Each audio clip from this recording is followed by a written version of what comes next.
నమస్తే అండి.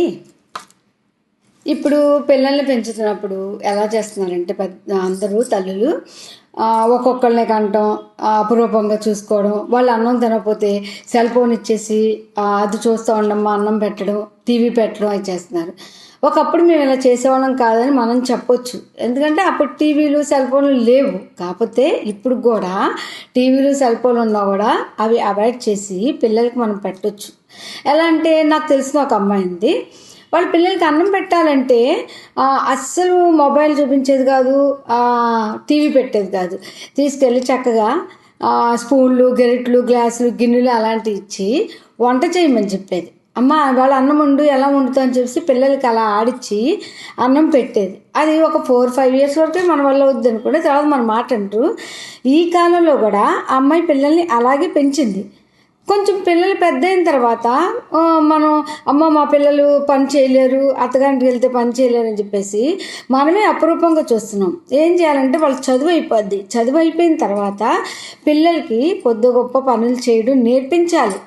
ఇప్పుడంటే జాయింట్ ఫ్యామిలీలు ఉండే కాబట్టి ఒకళ్ళు చూసి ఒకళ్ళు చేసి నేర్చుకునేవాళ్ళు. ఎప్పుడు సింగిల్ ఫ్యామిలీలు అయిపోతున్నారు, ఎవరికాళ్ళు జాబులు చేసుకున్నారు. అక్కడికి వెళ్ళిన తర్వాత పిల్లలు ఇబ్బంది పడిపోతున్నారు.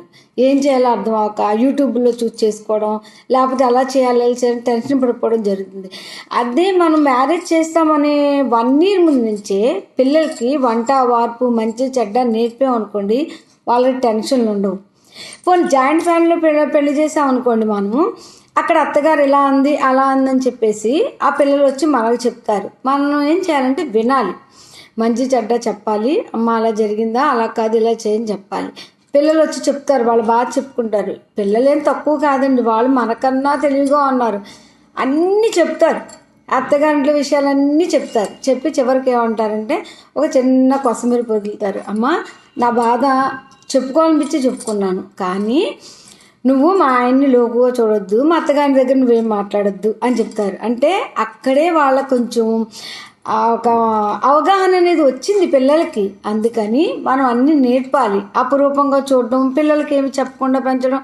పెళ్లి చేసేసాము బాధపడుతున్నారంటే బాధపడతారు. అన్నీ ఇక్కడే నేర్పితే పునాది గట్టిగా ఉంటే బిల్డింగ్ నిలబడినట్టు మనం ఇక్కడ అన్నీ నేర్పామనుకోండి, అత్తగారింటికి వెళ్ళాక ఎలాగైనా వాళ్ళు మోల్డ్ అవ్వగలరు. వాళ్ళకి ఇప్పుడే మనం చెప్పే స్థితిలో వినే స్థితిలో లేరు. వాళ్ళకి అన్నీ తెలుసు, ఎవరితో ఎలా మాట్లాడాలో ఎక్కడ ఎలా ఉండాలో తెలుసు. కాబట్టి పిల్లలకి మనం అన్నీ నేర్పుతూ ఉండాలండి. అన్నీ అలవాటు చేయాలి. కష్టము నేర్పాలి, సుఖము నేర్పించాలి. నలుగురితో ఉన్నప్పుడు ఎలా ఉండాలో కూడా నేర్పించాలి. నేర్పితేనే వాళ్ళు బాగుంటారు, మనం బాగుంటామండి. ఇది మాత్రం ఖచ్చితంగా ఈ రోజుల్లో చెయ్యాలి.